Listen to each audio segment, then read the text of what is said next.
I don't know. Anyway, but there was one that was a chewed on. You can see tiny, tiny little mark. Must have been mouse. You know, because the holes, some of these holes are too small for a squirrel to make them. Squirrels make holes like that, where a mouse would make a hole like that.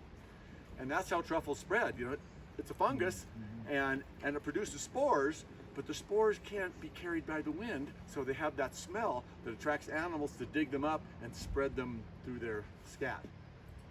So I was wondering, when you see a mushroom in nature and it has the bite marks on it, how reliable is that in saying, oh, this is edible? Nope. Because, okay. Nope. I get asked that question all the time. Plants and mushrooms, you know. Is it okay to watch what the animals eat? And I say, you ever seen what a dog eats? Do you want to eat everything that your dog eats? I know I don't. So they have different, you know, carnivores have these short little digestive tracts. In case they eat bad meat, they get rid of it quick. You know, if we eat something bad, luckily we can throw up. Some animals can't. Horses can't, and that's a problem for them sometimes. Anyway, got to give you guys a little rest. Let's go. Yeah, we'll find some boletes. Some of them are going to be on the old side. But I'm finding, you know, last time I was out a few days ago, I was finding buttons like this size, and that's about the smallest, you know, we're seeing. And some of those are actually rotten already, which is unusual. And this, you know, this weather's kind of been back and forth. And the chanterelles will grow all summer if they have enough moisture and warm enough. And so they're, with this moisture, they're okay. Now we can keep growing. You know, boletes aren't like that. Anyway. What's the chanterelle cutoff, do you think? Like, when is it not warm enough for them anymore? The last chanterelles in the summers I always get is somewhere in the middle of September, and often it's under an inch of snow. Yep. Really? And they're still okay. They're not as good if the snow hadn't been there, but they're still edible. You know? Yeah. So middle of September in general, it's the freezing temperature that you know. Once it even gets close to freezing, the boletes are out of there. Chanterelles can handle a little of that. And those are way too old for those hawkwings. You don't want them when they're that dark. Squishy. Yeah. Well, that's also a mushroom you need to cook well. And the older they get, the more. See, there's no worms in there. So Always dried out on top, huh? this is the indication of the 2-week dry spell and warm. It's really dry, really warm for 2 weeks. That's why this happened. The amanitas are doing it too. So the bottom, you know, you go like this. And look at that. Look. Not a worm. Not a worm. That's a beauty. You see this one is old? And cut this one off. Well, I don't know. How's it feel? And then also, It feels really gnarly and slimy here, right? is the stem firm? So, and then these tubes. The tubes are where the spores are produced. Unlike a store-bought mushroom where there's gills. Gills are where the spores are produced on those. But these have these tubes. You can see them on the side. There are all the little lines. And when these get older, especially when they're green, you can just peel them right off. And that also gives you a glance at the cap. This is a perfect mushroom. Amazing.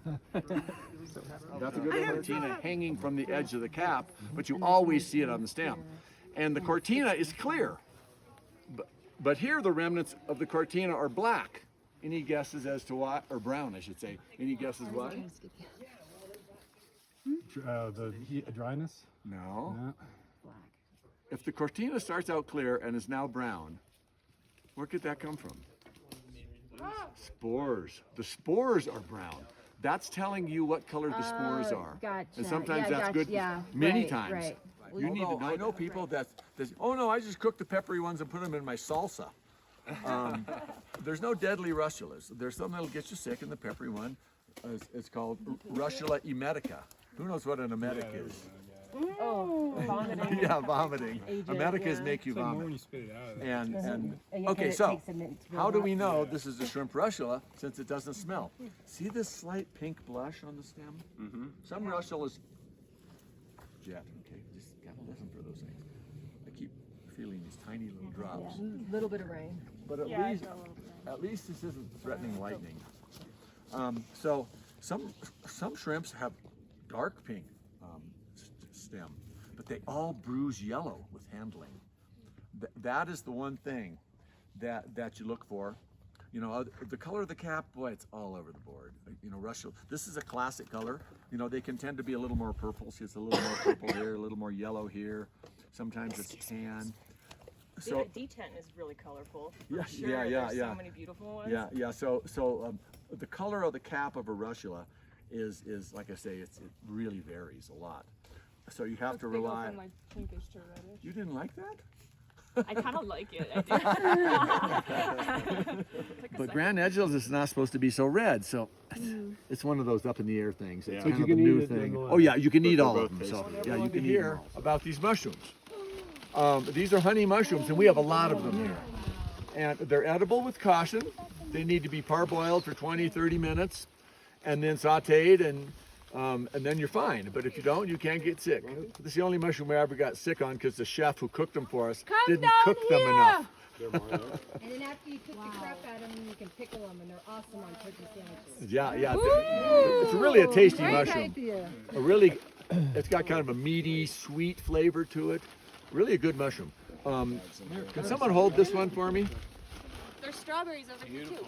Oh, look at that. Oh, look at those. Nice. Oh, that's beautiful. There's on wood, even if it looks like it's growing out of the ground, there might be wood on there. And then they have this like felty ring around there, and the base of the stalk is usually thicker and bigger. Yeah. Then Yeah, it gets bigger as it goes down. fatter at the bottom. And the color, that's why it's called honey, is because of the color.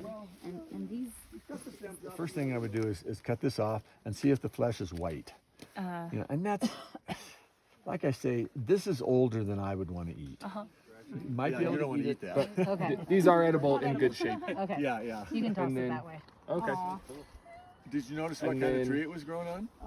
No. Mostly our first aspens, but I've seen them on I conifers too. ask for firmness from the stem.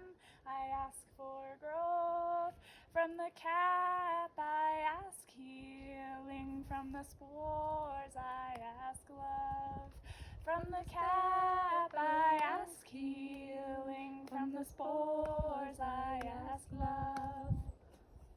Awesome.